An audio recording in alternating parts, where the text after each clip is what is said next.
ইদানিং যে নিউজগুলো আপনারা দেখতেছি, আপনারা মানে কি যে দুজনে একটা হেডলাইন দিতেছেন, লাইসেন্স বাতিল। ঠিক আছে, হ্যাঁ, আপনারা ইদানিং মানে মানুষের দুর্ভোগগুলো তুলে ধরেন।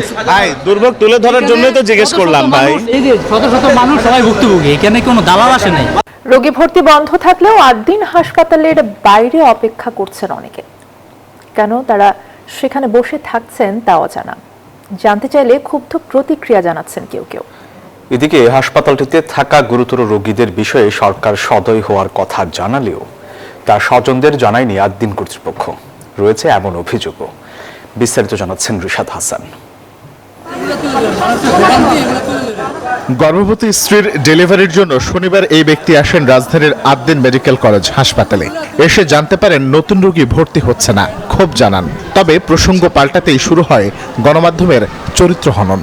ইদানিং যে নিউজগুলো আপনারা দেখতেছি, আপনারা মানে কি যে দুজনে একটা হেডলাইন দিতেছেন, লাইসেন্স বাতিল। ঠিক আছে, হ্যাঁ, আপনারা ইদানিং মানে মানুষের দুর্ভোগগুলো তুলে ধরেন। ভাই, দুর্ভোগ তুলে ধরার জন্যই তো জিজ্ঞেস করলাম ভাই। এই যে শত শত মানুষ সবাই ভুক্তভোগী, এখানে কোনো দালাল আসে নাই। পরে রোগী নিয়ে হাসপাতাল এলাকা ছাড়েন তিনি। কোন হাসপাতালে যাচ্ছেন তা জানা যায়নি। জরায়ুর গুরুতর সমস্যার রোগী নিয়ে নোয়াখালী থেকে এসেছেন আরেকজন। সরকারি মেডিকেল কলেজের কথা বলতেই মেজাজ হারান তিনিও। ঢাকা মেডিকেল তো এখান থেকে কাছে, আপা কাছে থাকলে কি হবে? আমি তো সেই ট্রিটমেন্ট পাবো না।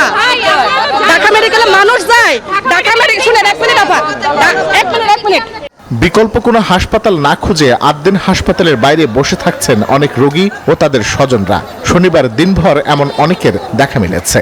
আমি কতটুকু যে কষ্ট পাচ্ছি একটা রুগীকে, যখন আমি বলতাম যে আমাদের এখানে আসেন, আর এখন বলতেছি যে না, আমরা সেবা দিতে পারতেছি না। এটা 6টা মারা গেছে, হয়তো কোনো দুর্ঘটনা, যেখানে মারা গেছে ওই জিনিসটা তদন্ত করেন, ওইখানে ইয়া করেন।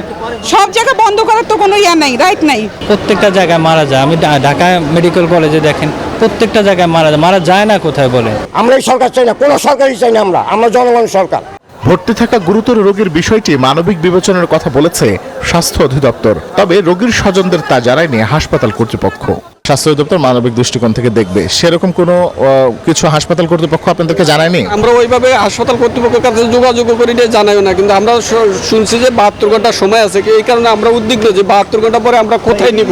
সরকার যদি মানব বিভাগে দেখে যে সমস্ত রোগীর অবস্থা খারাপ, তাহলে এখানে ট্রিটমেন্ট নেওয়ার পর আমরা যদি বাড়িতে যেতে পারি সুস্থভাবে, তাহলে আমাদের কোনো সরকারের প্রতি কোনো আমাদের অভিযোগ নেই। গত 27 মে হাসপাতালটিতে 6 নবজাতকের প্রাণহানির ঘটনা ঘটে। তদন্তে বেরিয়ে আসে চরম অবহেলার চিত্র।